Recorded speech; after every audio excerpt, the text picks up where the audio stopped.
इतिहास गवाह है कि बड़ी बड़ी जमीनी जंगें टैंक्स के दम पर ही लड़ी गई हैं और जिस देश के पास जितने शक्तिशाली टैंक होते हैं वो दुश्मनों पर उतना ही भारी पड़ता है।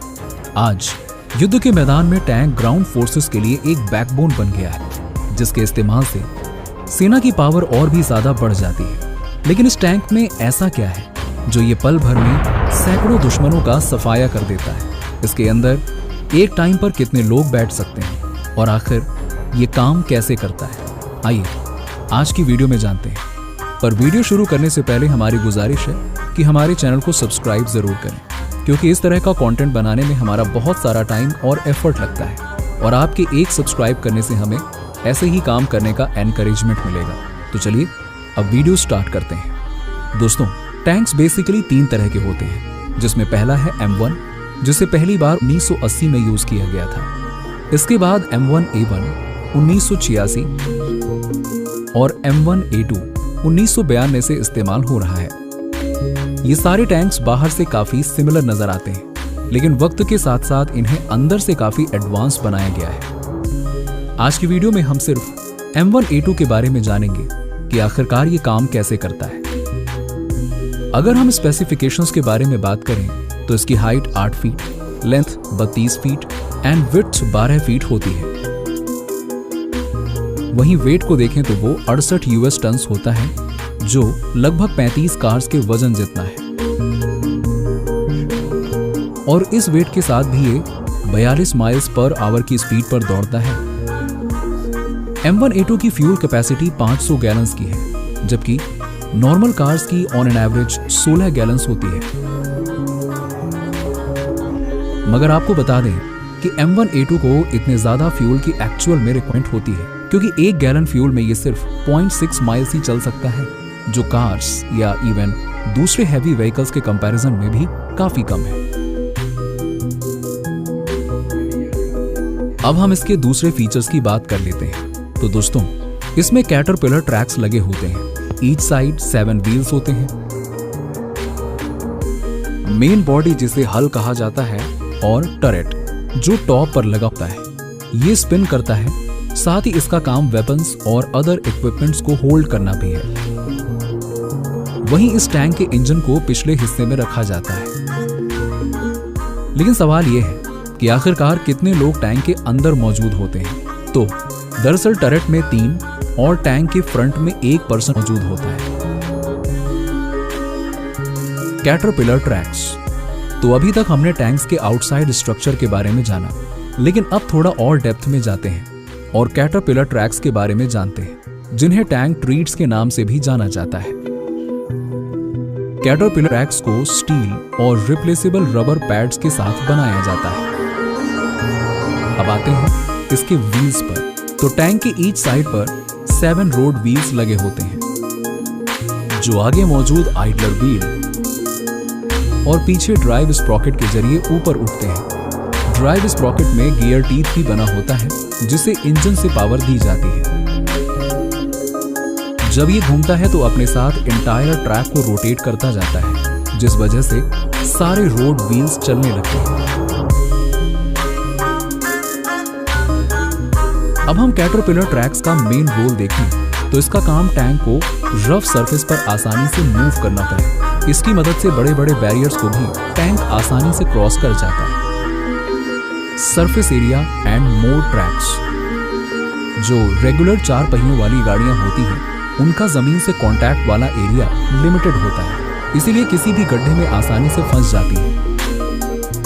लेकिन टैंक में जमीन से कांटेक्ट वाला एरिया ज्यादा होता है, जिस वजह से वो अपना ज्यादा वेट डिस्ट्रीब्यूट कर सकता है। इसीलिए रास्ते में आने वाली रुकावटें टैंक के लिए कोई बड़ा मसला नहीं है। ये गहरी खाइयों को भी पार कर सकता है और पहाड़ियों पर भी चढ़ सकता है। पर अंदर बैठे लोगों के लिए ये सफर बहुत ही स्मूथ होता है। टैंक को ट्रैक की गति में परिवर्तित करके चलाया जाता है। एग्जाम्पल के लिए, अगर आप उसे लेफ्ट की तरफ मोड़ते हैं तो राइट ट्रैक्स लेफ्ट ट्रैक से ज्यादा स्पीड में चलने लगता है। लेकिन अनफॉर्चुनेटली कैटरपिलर ट्रैक्स टैंक का सबसे ज्यादा टूटने वाला पार्ट होता है। पर अच्छी बात यह है कि टैंक में कुछ ऐसे टूल्स मौजूद होते हैं जिससे उसे ठीक या लिंक को रिप्लेस किया जा सके। इंजन। नेक्स्ट है इंजन, जो कि टैंक के बिल्कुल पीछे मौजूद होता है। जब कभी भी जरूरत होती है रिपेयर्स के लिए पूरे इंजन को टैंक से बाहर लिफ्ट किया जा सकता है। ये एक AGT 1500 इंजन होता है जो कई अलग अलग तरह के फ्यूल्स पर चल सकता है, लेकिन इसमें ज्यादातर जेट फ्यूल का इस्तेमाल किया जाता है। अब अगर हम कार्स को देखें तो इसमें पिस्टन इंजन लगा होता है जो ऊपर नीचे होते रहते हैं और शाफ्ट को रोटेट करते हैं, लेकिन टैंक में टरबाइन इंजन लगा होता है जो जेट इंजन से काफी सिमिलर होता है, जैसा कि आप एयरप्लेन में देखते हैं। लेकिन टैंक का इंजन साउंड में काफी धीमा होता है और इसे स्पेशली इस तरह से डिजाइन किया जाता है ताकि आसपास दुश्मनों को टैंक की पोजीशन का पता ना चल सके। ये इंजन काफी गर्म होता है, इसलिए साइड में लगे ये 2 कूलिंग यूनिट्स हीट को रिमूव करने में मदद करते हैं। इसके अलावा इंजन के पीछे एग्जॉस्ट मौजूद होता है, इसीलिए जब इंजन स्टार्ट होता है तो हमेशा उससे दूर रहने की सलाह दी जाती है। Outside features. दोस्तों, टैंक के पीछे एक फोन भी मौजूद होता है ताकि बाहर के फौजी टैंक के अंदर के क्रू से कम्युनिकेट कर सकें। इसके अलावा टैंक के सिट्स पर आर्म्ड प्लेट्स लगी होती हैं जिन्हें साइड स्कर्ट कहा जाता है। ये व्हील्स और कैटरपिलर ट्रैक्स को प्रोटेक्ट करने के लिए लगाया गया होता है। इसे सेक्शन में खोला जा सकता है ताकि रोड व्हील्स को इजीली एक्सेस मिल सके और किसी डैमेज को आसानी से फिक्स किया जा सके। टैंक के फ्रंट पर हेडलाइट्स होती हैं और नीचे 4 टो हुक्स पर क्योंकि M1A2 टैंक कई अलग अलग वेरिएंट्स में अवेलेबल है, इसीलिए बाकी के वेरिएंट्स में थोड़े अलग फीचर्स हो सकते हैं। टरेट। इस टॉप पार्ट को टरेट कहा जाता है जो सिर्फ 9 सेकंड्स में ही चारों तरफ घूम जाता है। इसमें आगे की तरफ मेन गन मौजूद होती है जो 120 mm स्मूथ बोर कैनन है। इसका मतलब है कि शेल या एम्यूनेशन 120 मिलीमीटर के होते हैं और बोर या होल जिसे शेल्स गुजरते हैं उसका साइज भी 120 mm होता है। टैंक में इस्तेमाल होने वाले शेल्स बैरल से लगभग 3500 माइल्स पर आवर की स्पीड से निकलते हैं और लगभग 2 मील दूर तक टारगेट को हिट कर सकते हैं। इसके अलावा इस टैंक में एक बहुत ही खास फीचर मौजूद होता है जिसका नाम है ऑटोमेटिक स्टेबलाइजर। ये गन को उस समय भी टारगेट पर सही निशाना लगाने में मदद करता है जब वो ऊबड़ खाबड़ वाले रास्ते पर चल रहा हो। इसकी मदद से ड्राइवर को बार बार टैंक को रोक के निशाना लगाने और फायरिंग करने की जरूरत नहीं पड़ती है। रफ सरफेस पर कभी कभी टैंक स्पिन करके आगे बढ़ने लगता है। ऐसी सिचुएशन में भी ऑटोमेटिक स्टेबलाइजर्स गन को टारगेट पर लगाकर लॉक कर दिया जाता है। Smaller coaxial machine gun. Tank के टॉप पर ऑपरेट करने के लिए कम से कम एक मशीन गन जरूर मौजूद होती है। इसके अलावा साइड्स में स्मोक ग्रेनेड लॉन्चर होते हैं जो टैंक के दोनों तरफ लगाए जाते हैं। इनका काम स्मोक रिलीज करना होता है ताकि युद्ध के दौरान दुश्मनों से छिपा जा सके। अब टैंक साइज में काफी छोटा होता है, इसीलिए अंदर इक्विपमेंट्स के लिए ज्यादा स्पेस नहीं मिलता। इस वजह से कई बार क्रू अपने इक्विपमेंट्स को बाहर बने फसल रैक में रख देते हैं। Inside the turret. बात करें टरेट के इनसाइड की तो इसमें 2 हैचेस बनाए गए होते हैं जिसमें पहला है कमांडर हैच और दूसरा लोडर हैच। टरेट के अंदर 4 क्रू मेंबर्स में से 3 रहते हैं जो बहुत ही कम एरिया में ऑपरेशंस को अंजाम देते हैं। गनर बिल्कुल नीचे राइट साइड में बैठा होता है और कमांडर गनर के बिल्कुल पीछे मौजूद होता है। वहीं लोडर मेन गन के लेफ्ट साइड पे रहता है।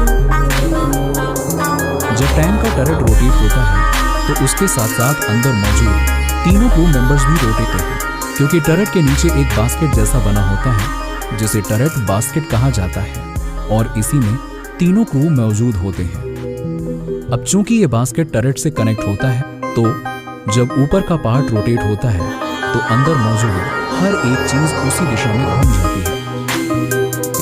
टरेट और हल के बीच की सील इतनी अच्छी होती है कि ये अंदर मौजूद क्रू को केमिकल एंड न्यूक्लियर युद्ध में भी प्रोटेक्ट करने का काम करती है। बात करें कमांडर की तो लिविंग पोर्ट के जरिए वो टैंक के 360 डिग्री का व्यू ले सकते हैं। एम्यूनेशन। मेन गन के शेल टरेट के पीछे एक बड़े कंपार्टमेंट में स्टोर किए जाते हैं। लोडर कंपार्टमेंट के डोर को ओपन करके वहां से शेल को इजीली निकाल सकता है। हमले के लिए उसे मेन गन में लोड कर सकता है।